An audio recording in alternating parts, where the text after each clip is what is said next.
Welcome to another one in the series of birthday celebrations at the Eagle Online. If you've observed over a period of time, we've been celebrating ourselves on our birthdays. And today, December 19, 2024, happens to be my own birthday. I'm turning 55 today. I want to share with you what I've aptly titled my life story at 55. My name is Dotun Oladipo. I'm the managing editor of the Eagle Online, which operates at www.theeagleonline.com.ng. And that online newspaper is also in partnership with one of the fastest growing YouTube channels worldwide, the Eagle Online Nigeria. Welcome to this story that I've aptly titled My Life Story at 55. If you are ready, I'm also ready to go. Like I said, based on calculation, I was born on December 19, 1969. I really don't know how to dance, but I do know that I like good food. And why am I saying that? It's because I was born while my father was attending a birthday party and had to send, a party in general, I don't know if it was a birthday party, and I had to send my mom to the hospital and quickly followed up. And then they had me at night. Close to midnight, I was told. So I wonder till date why I don't know how to dance. But I'll say that has not taken anything away from the fact that I like when people party, I like to watch people dance, I like when people are happy. Everybody's DJ better, they come on.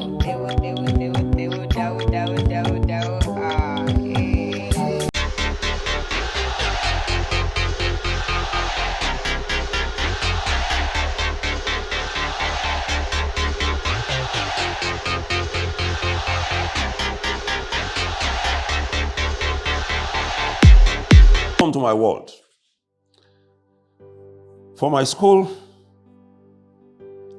my early life began at Anglican Primary School here in Lagos, where they call Abule Onigbagbo. Sheraton was not existing then when I attended that school. I mean the popular Sheraton Hotel, but that school is very close to Sheraton Hotel.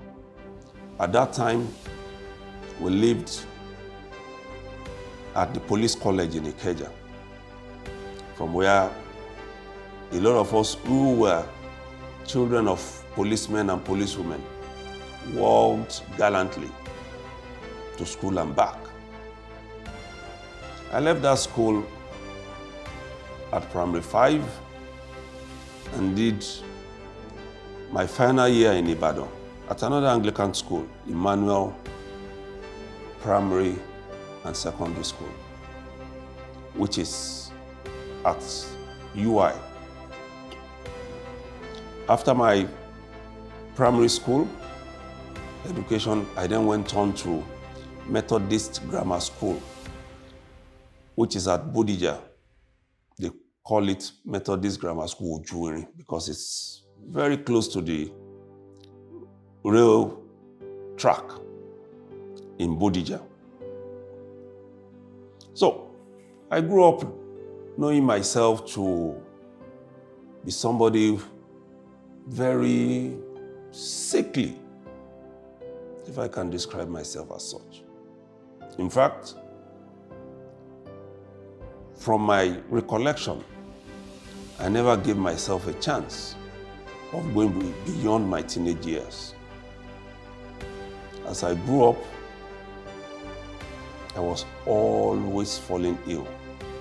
In fact, my mom did a lot of work. I can also recollect that I took a lot of concussion, the one that Yorubas call aseje, in order to keep me alive. It was for me a very trying period.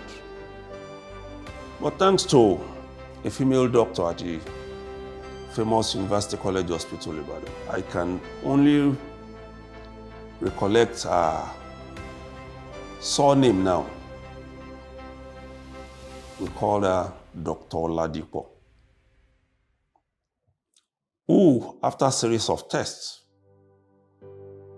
discovered that, yes, I was AA, but the shape of the blood in my system is close to that of the SS, which then makes me fall ill, and mostly I suffer from malaria, which can be very excruciating, even as an adult.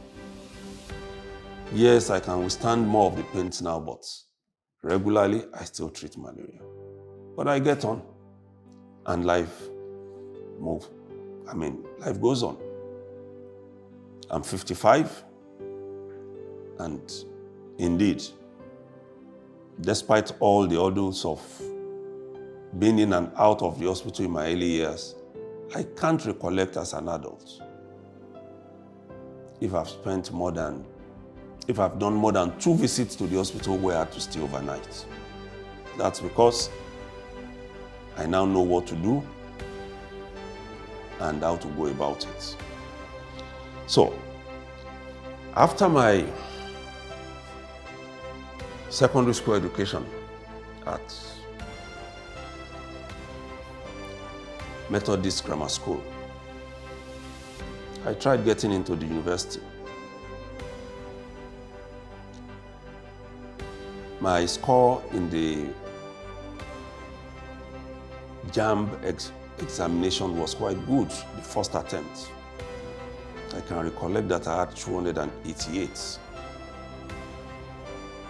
I scored 288. But then, when the result of the West African School Certificate examination came out, I had only 4 papers. So I couldn't proceed to University of Ife, which was my first choice. So I stayed at home for 1 year. The following year, my results in WASC were complete, and then JAMB came out extremely poor and bad. I scored 200, and I wanted to read law. Same University of Ife. That was a real dilemma. And then Ife was quite good to me, as they put it at the time. They offered me Yoruba. I will have none of it.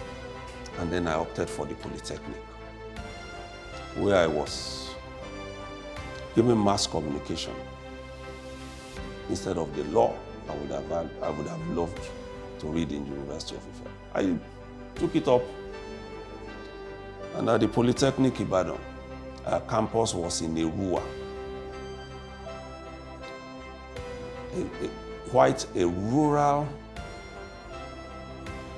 town at that time. But thanks to we students, life came into the place. A lot of development came into the place. And I was fortunate at that time. Our firstborn, the one I call Margaret Chacha, though shorter than all of us, the remaining 5 males, she can't back another, and anybody will fail to fall in line. So she was, at that time, in a relationship, and fortunately for me, the man she married, Justice Adegboye Bolagunte, happens to be from Erua. By the way, Justice Bolagunte's father, Mokolade Bolagunte, was also a former speaker of the Oyo State House of Assembly. So I'm sure you can imagine how much of enjoyment I had when I did my ordinary national diploma at the Polytechnic Ibadan, Iruwa campus. I came out well. I had an upper credit. And then I went on. A year later, after having the mandatory 1-year IT experience at Newswatch magazine, went on to the then Ogun State Polytechnic, now Moshood Abiola Polytechnic in Abeokuta for my HND, a higher national diploma. And then I also came out with an upper credit. Am I a good student? Am I what my daughters now will call a scholar? I think I was when I was in school. And I think that also showed in my work life. As you go with me, you'll find out one or two things from what I'll say about my life that I believe qualified me to be those that they call in school now scholars, those who are awarded scholarship for doing quite well in school. We never had that opportunity at the time. But like I said, I did really quite well in school and I remain proud of myself. So, let me move on to my work life. And let me start with my 1-year experience, industrial attachment at Newswatch magazine. While I was on IT, I was as even an intern, like the head of the sports desk, because at that time, those who were handling sports for Newswatch left and had become ingrained into the system, benefiting from the professional advice of some of the best hands in journalism, then and even today. Permit me to mention a few names of those who shaped me professionally. I remember clearly the 4 men who were at the top of the Newswatch magazine at that time. Mrs. Ray Epu, Dan Agbese, Yakubu Mohammed, and Soji Akinriade. They panel beated me into who I am today. But I can't also forget some of those who headed the newsroom, and though they left Newswatch magazine later to start Tell magazine, they contributed immensely to my becoming who I am today. I remember Soji Omotunde. I remember Onome Osifo Whiskey. Dari Babarisa is also there. A lot of them. Late Mike Kappan. So many. Even some are already out of journalism into other fields. And they are doing quite well in all the fields into which they have ventured. I assume that I did so well during that period to the extent that I was offered the opportunity to work while in school for the 2 years. For the 2 years I was in school for my higher national diploma program. It was an experience because I had then had to shuttle between Lagos and Abeokuta, and at the same time undertake some journeys outside of those 2 states to cover events and reports for the magazine. I enjoyed the period. And then I came back after my youth service to fully join Newswatch magazine. Awesome experience. Because between covering sports and writing for other sections of the magazine, world news, general news, entertainment, business and economy, I grew into becoming a major voice in the coverage of political activities in Nigeria. That was where I got my tutelage that propelled me into covering politics, both for Newswatch and then for other newspapers where I worked. In year 2000, painfully, I had to leave Newswatch that I joined as a full-time staff after my National Youth Service Corps in 1994/95, because I felt at the time it was time to move on and try other challenges. And I love that, because also it then showed me that whatever you are good at doing or whatever you want to pursue, do it well. And I'll share this story of my leaving Newswatch for the Punch newspapers. When I resigned from Newswatch, in actual fact, I wasn't going to do journalism again. I had said to myself, I've had enough, and I actually needed to make money. Big money. And at that time, what I found was really working, which a lot of people were paying attention to and making money, was interstate transportation. But I never got into it fully. Because before my 1-year experience, before my 1 month notice of exit to Newswatch ended, the Punch had taken me. And that route into the Punch was something I found very, very confounding, and at the same time, that taught me a huge lesson that whatever you are good at, ensure, or whatever you want to do, ensure you are very good at it and excel. It's not just for you to carry certificates around. Because even from my own experience as a managing editor and chief executive officer of Premium Igbo Media Limited, which publishes the Igbo Online, I've also discovered that people carry certificates around and don't have anything to offer. What happened with moving from Newswatch to Punch? The advertisement in the Punch said they wanted university graduates. Nobody with higher national diploma should apply.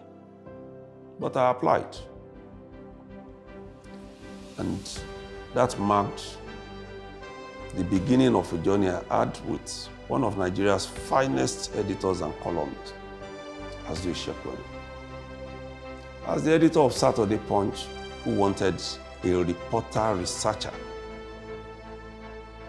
I was told that he not only threw out my application after discovering I had HND, he also queried those who were in the admin department for bringing him the script of somebody who has HND and which he had taken time to read before discovering the certificate I was bringing in. But fortunately for me, I was going to travel out of Lagos the week I was told that interview was going to be conducted. So somebody advised, Doctor, why don't we just go to the Punch, find out which day they are going to have the interview so that you don't miss it, because it won't be done again. And so to Punch I went. But let me take a few minutes of digression. Where was I going to travel to? I was going to travel to Enugu, where the Nigerian Air Force was having its week at that period. And at that time, I was the defense correspondent of Newswatch magazine.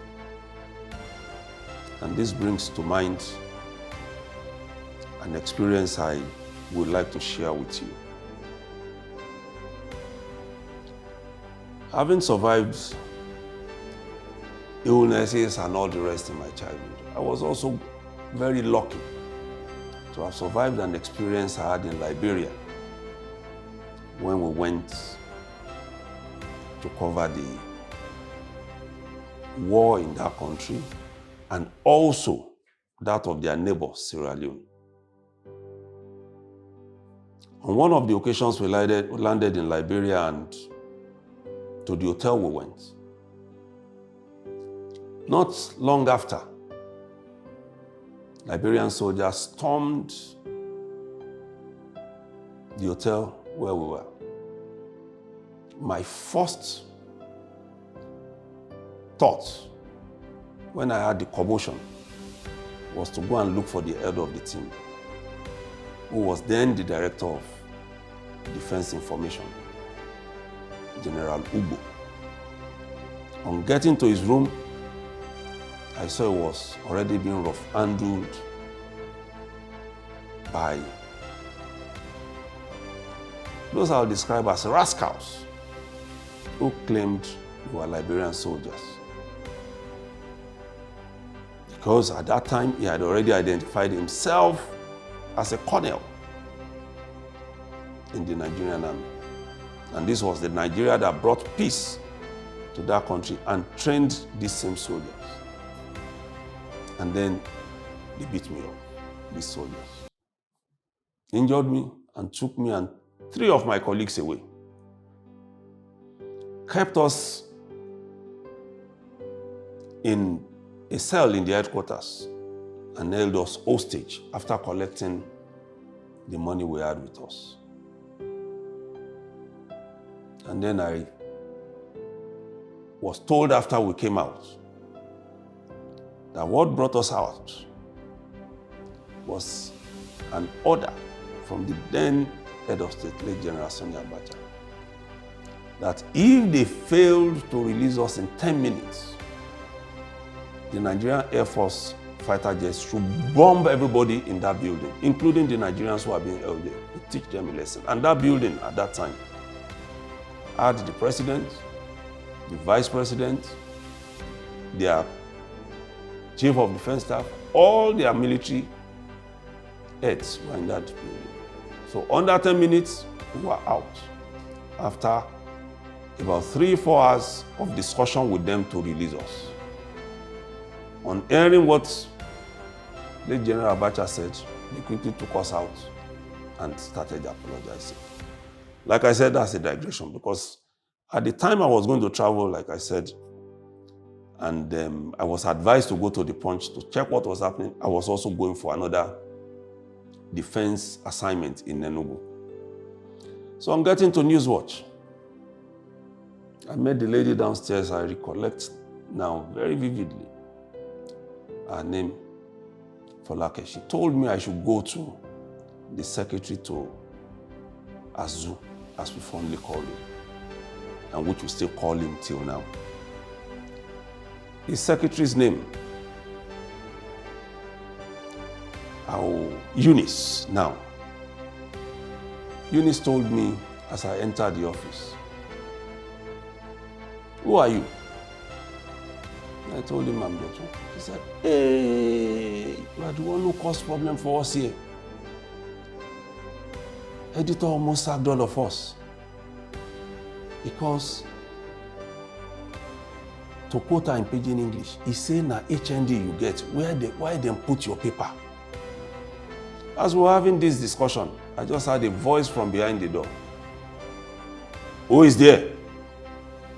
And then Eunice, who did not know that Azu had entered his office through the back door, went in to explain to him that it's that man who you first threw out his paper that came.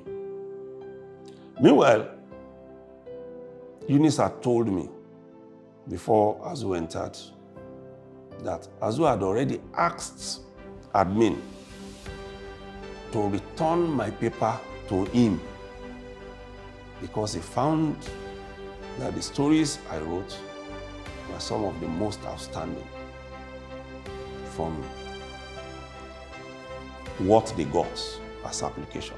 So I went in to see him, and then the shock of my life. Azu said to me, the interview is in 2 days. That's on a Thursday. I went there on a Tuesday. It's in 2 days. But I don't want you to attend that interview. Go and get me good stories that I can use on the cover page of Saturday Punch. Once you get it, consider yourself employed. And so I set out. And he also did not just say it by word of mouth. He backed it up with money. He gave me money for transportation. Huge money at that time. I can't recollect how much. But I knew that I didn't need 1/10 of that money to get all the stories I got for him that week. I remember one of the stories was the stories of how people were living large in Kirikiri prison, even when they were supposed to be prisoners. It was a good story, which made the cover of the Punch that Saturday, though my name could not be used because I was still with Newswatch. On Thursday, I showed up for the interview. Azu was not there when we did the written part of the interview. By the time it was the oral, when we needed to speak with a panel, they went and looked for Azu. And at that time, there were 8 of us who were left. Others had been screened out. In my own team, because they took us in 4s, they had 2 teams, 4-4. I was the only one with HND. All of them, except all the other 3, except one had masters, one had BSc. In fact, one of the other 2 who had masters had 2 master's degrees. So as soon as Azu cited me, he said, "But I told you not to come for this interview, go and get me stories." I said, "Sir, your stories are already with Eunice." He said, "You mean that?" Just left the room, went to collect the scripts, and sat down listening to us answer questions. And then when it was my turn to answer questions, we just turned to the other people who were on the panel with me. I already told you this man is employed. I have stories he has written for me. And the next thing he asked me was, "You told me you are traveling." I said, "Yes, sir." "When do you want to leave?" I said, "I can leave this night by night bus because others already left since Monday." And that event was going to end on Sunday. He said, "The only thing you are going to do now is go to a hospital in Ikeja and have your test conducted." And so I was employed in Punch. And the point there is not about people not going to school, because I also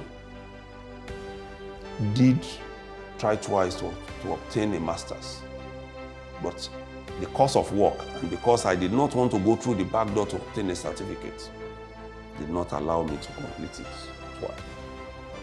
So the essence of this is, even with your certificates, be good at what you do. It's quite important. So after Punch, I moved on. I went on to become the deputy editor of Saturday Tribune, where I was also told by the then managing director stroke editor-in-chief, Pastor Segun Olatunji, that I did well.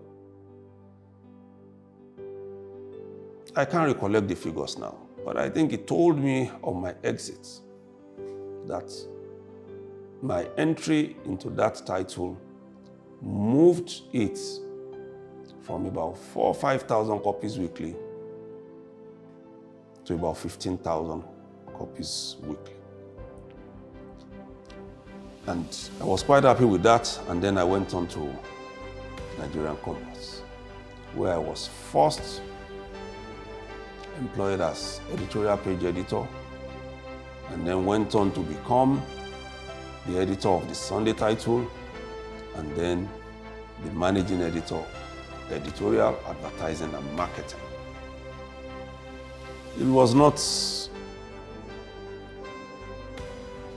such a good experience, but I won't say it was also bad also in the end. Because like some of us have put it, some people who excel in killing dreams were brought on board and the newspaper died. And I've always said it, and I'm still saying it, that experience has helped me in knowing how to handle workers and how to at least put some humanity or humaneness into running any business. Because at the time, those who we term the hired killers in that organization ensured that nothing works for the generality but for themselves. Till now, that company is still owing me, because I had a lot of money in the cooperative, well over 2 million naira. All deductions made for pension, taxes, were not delivered to the government purse. So for my pension, I had nothing recorded against my name, despite the fact that it was deducted. And I still hold firmly that it is my money and it should be paid to me. But that's another story. Again, like I've said earlier. So, what shaped my work life? Because after that, I still went on to do about 6 months helping my big brother and friend, former Governor Jules Okalu, to reshape the online edition of his newspaper, The Sun. It was a good experience also for me there. But what shaped all of this for me in terms of hard work, because people say I still work too hard at 55, because I stay up and ensure that things run well with the Eagle Online. My dad shaped it. A disciplinarian. My mom too. Both of them were teachers before. My dad went on to become a policeman while my mom remained a teacher until she retired.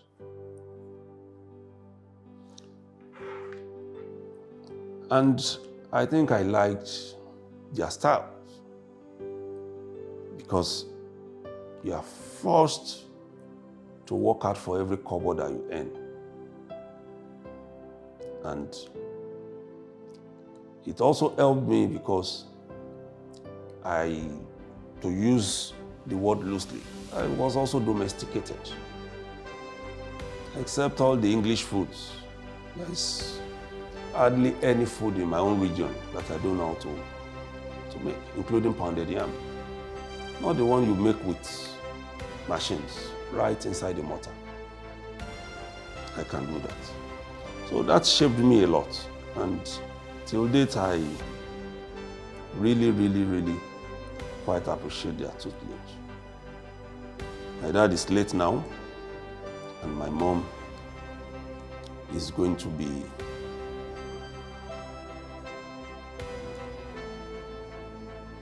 very soon, very close to 90.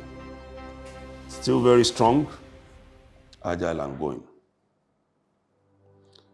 And then there is also another aspect of my life that I've always cherished and would like to talk about.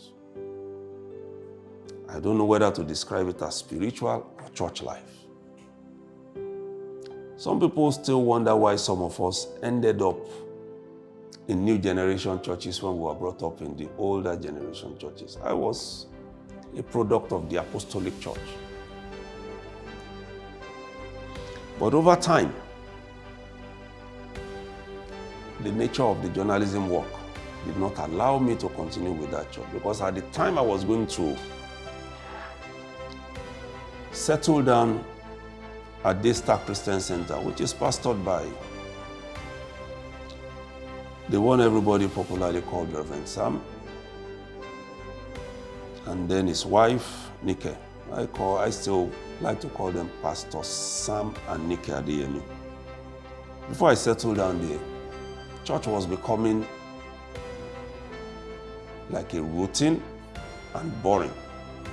And then the time was not working for me again because I needed to work on Sundays. For the apostolic church at that time, I was told a lot has changed. Sometimes the service will drag to 2 p.m., 4 p.m., and then you can't leave. I actually don't like leaving the church until when service ends. So, what did I do? First, I went to Redeemed Christian Church of God. But I also discovered that the parish I was attending, very close to the NYSC orientation camp in Lagos, was also closing late.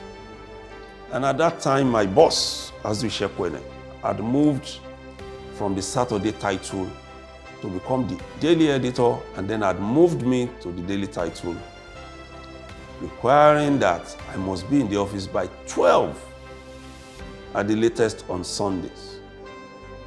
So what do? I then started sitting at home on Sundays, sleeping actually, because the day I first went to Daystar, I was woken up from my sleep. So, that Sunday when I was going to first go to Daystar, what happened? I was sleeping, my wife was there. We've been married for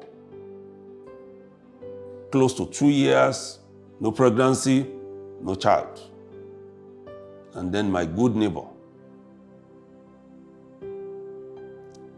Mr. Irabo, Godwin Irabo, came in from church that morning and knocked on the window. Go. Are you people home? I said, yes, we are. He said, well, I want you people to go to church now. Which church? Daystar Christian Center. What's happening? He said, there is an impartation service. I said, wow. Okay, impartation for what? He said everything, including getting pregnant. I said, okay, that's a good one. We'll go. And then he went a step further. I had abandoned my car with the mechanic at that time. He gave us his car to take to church. When we got to church, Pastor Sam preached, and then we had the word saying, if you want to get pregnant in 9 months, I'll come and dedicate your baby. I believed it, and we went home. A month after, my wife said, nothing has happened. I said, it's not yet 9 months now. 2 months after, she said, nothing has happened. I said, it's not yet 9 months now.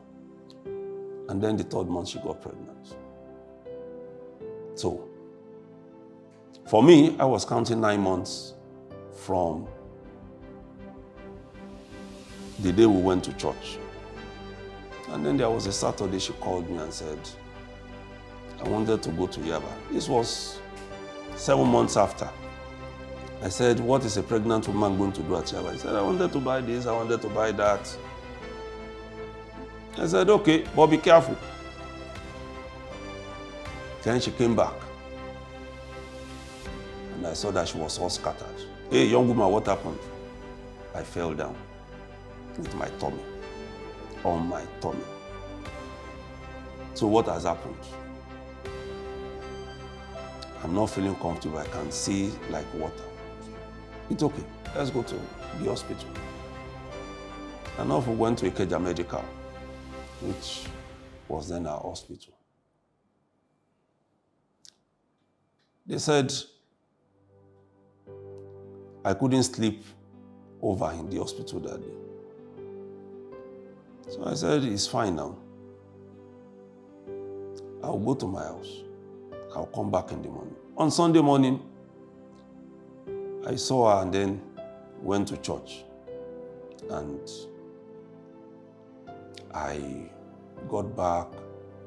They said they were still waiting for the pediatrician. All of this, all of that, we did not see. Meanwhile, we had paid. But that speaks volume to our country's medical sector, because only few of them are good at what they do, and they are in very high demand. So I stayed with her on Sunday. They drove me home again on Sunday. Unfortunately, my phone was on silent. By the time I woke up on Monday morning, over 50 calls from my wife. And then I started rushing to the hospital. What happened? He said, I couldn't sleep. I couldn't sleep. Then I went into their office in the hospital, and then I scattered everywhere. And under 2 hours, the pediatrician showed up. And as soon as she came and went to examine her, he said, rush, rush, rush, rush. Oh, yeah, to the theater. Baby is almost coming out. Baby is almost coming out. And before they got to the theater, the baby was out. 7 months of pregnancy, 9 months promise, and then we had the baby in 9 months. And yes, the baby was premature. They said she weighed less than she should weigh. They kept her in an incubator.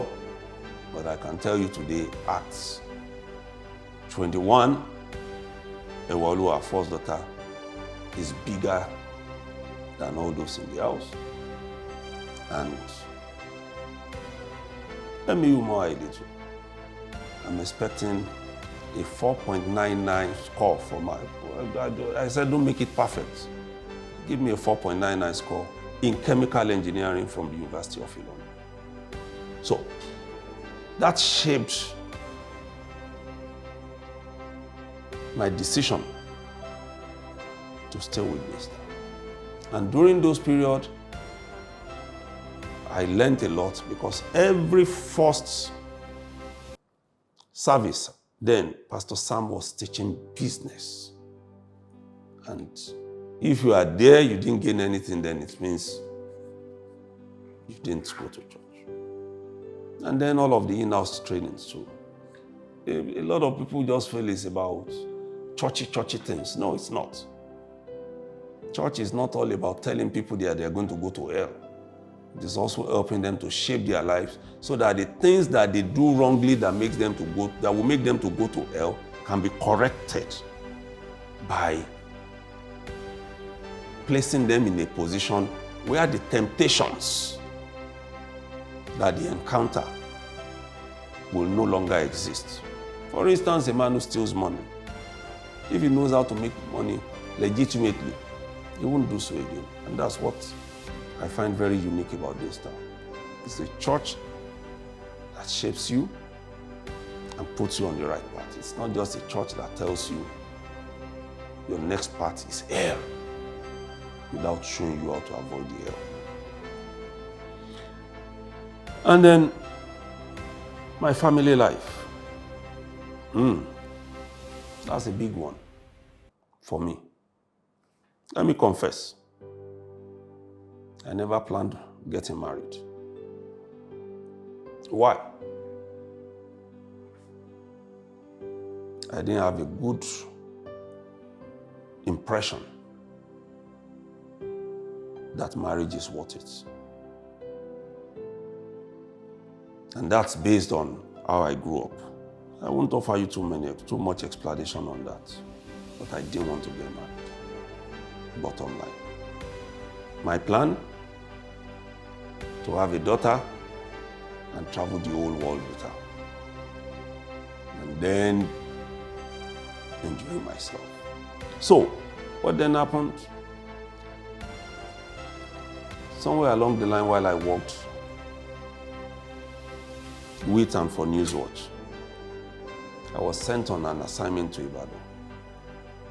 And then I saw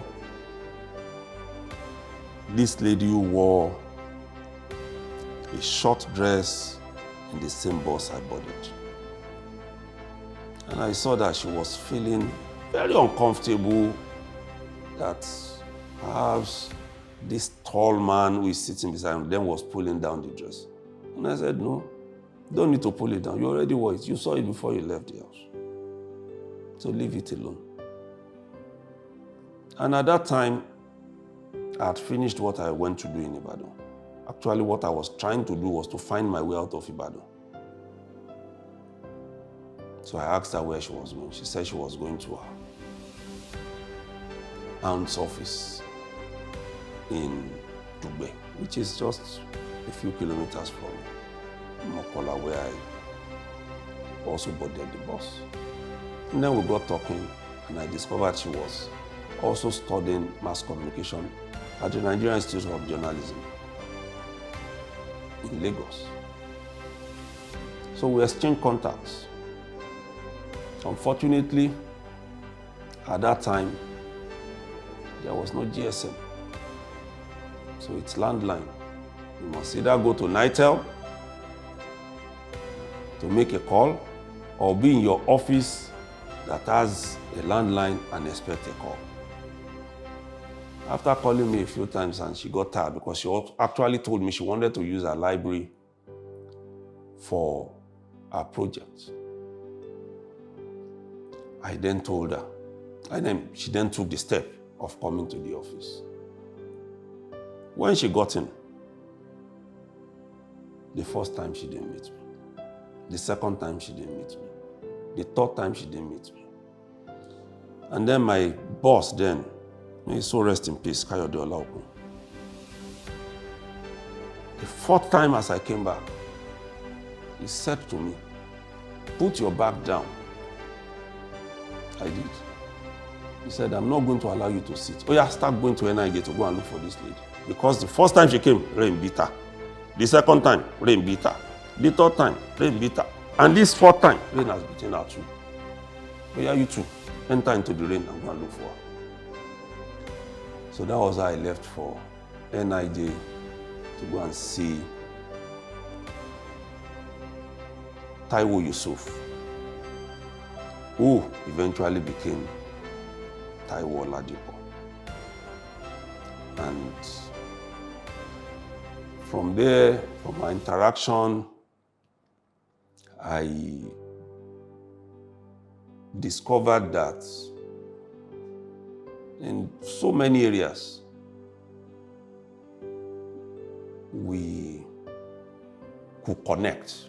Number one, for me, if I'm not home, anything that takes me out is work related. So, means like I said, from the word that I used earlier, I'm domesticated. I like to be home. One of the things that I didn't like, or wish he liked, or a few things, let me say two now I can quickly talk about. Number one, I don't do gifts, but she likes to buy small cards and write naughty and lovely things on them. I love that. Number two, I don't celebrate birthdays, but I can celebrate for others. On my birthdays, what I do is go on a retreat, even if I'm inside the house. Do some introspection. What happened last year? How can I make next year better? But she changed a few of that. She buy cake, She'll buy cards, and then my birthday became open. I don't see people on my birthdays, except it is work day. I stay indoors, I lock myself in. So we got on, and somewhere along the line, she changed my plan for life not to get married. She changed it completely. We were actually going to get married. I was planning that we should get married in the year 2000. And then my dad died unexpectedly, unplanned. Because he was not ill, he was not old, he was the serving commissioner of police in Abia State at the time.